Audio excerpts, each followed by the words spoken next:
Welcome to our news channel, Voice of Bangladesh. Choice করার সময় চয়েসে উল্লেখ ছিল যে এই 40 কলেজের বাইরে কোন জেনারেল শিক্ষা প্রতিষ্ঠান অথবা মাদ্রাসায় নিয়োগ দেওয়া হবে, কিন্তু অদৃশ্য শক্তির কারণে এই নিয়োগ দেওয়া হচ্ছে না। প্রায় আইসিটি বিভাগে 1400 প্রার্থীকে নিয়োগ থেকে বঞ্চিত করা হচ্ছে। ভাইরা,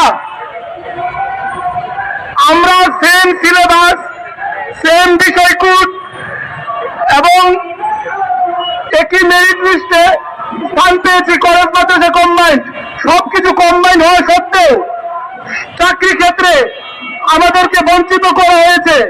আমাদেরকে মাদ্রাসায় সুপারিশ করা হয়নি, যেখানে গণবিজ্ঞপ্তিতে 7 নং অপশনে বলা ছিল শিক্ষাগত যোগ্যতা অনুযায়ী আমরা আদার্স অপশনে যে কলেজ যে সাথে মাদ্রাসাও দিতে পারবো, এবং সফটওয়্যারে সেই সিস্টেমই ছিল।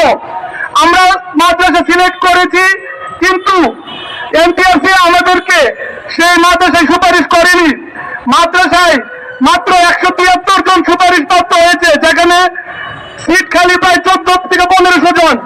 আর আমরা 1500 জন পাস করেছি, যেখানে মাত্র কলেজে 1500 জন পাস করেছি, যেখানে মাত্র 141 জনকে সুপারিশ করেছে। যদি 141 জনকে সুপারিশ করবে, তাহলে 50 জনকে কেন পাস করালো? কেন আমাদেরকে আবেদন করা সুপারিশ হয়েছে? এই এনটিআরসি পরিষদের কাছে, চেয়ারম্যানের কাছে, পরিচালক, সহকারী পরিচালকের কাছে আমরা এর উত্তর চাই। আমাদের সাথে কেন এই বৈষম্য করা হলো? কেন আমাদেরকে 2টা বছর আমরা প্রি রিটার্ন এবং ভাইবা সাকসেসফুলি ভাবে পাস করার পরেও কেন আজকে আমাদেরকে রাস্তায় এসে দাঁড়াতে হচ্ছে? কেন আমরা আমাদের যোগ্য চাকরি পাচ্ছি না?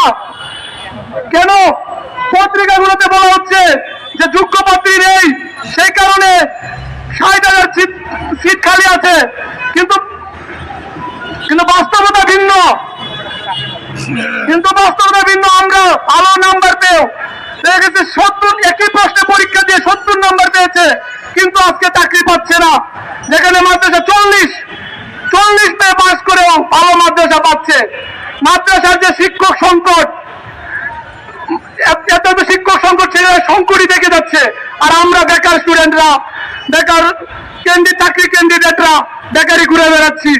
তাই এখানে উপস্থিত সাংবাদিক ভাইদের কাছে অনুরোধ থাকবে, আমাদের এই বৈষম্যের বিরুদ্ধে আপনারা লিখেন, আমাদের দাবিটা আপনারা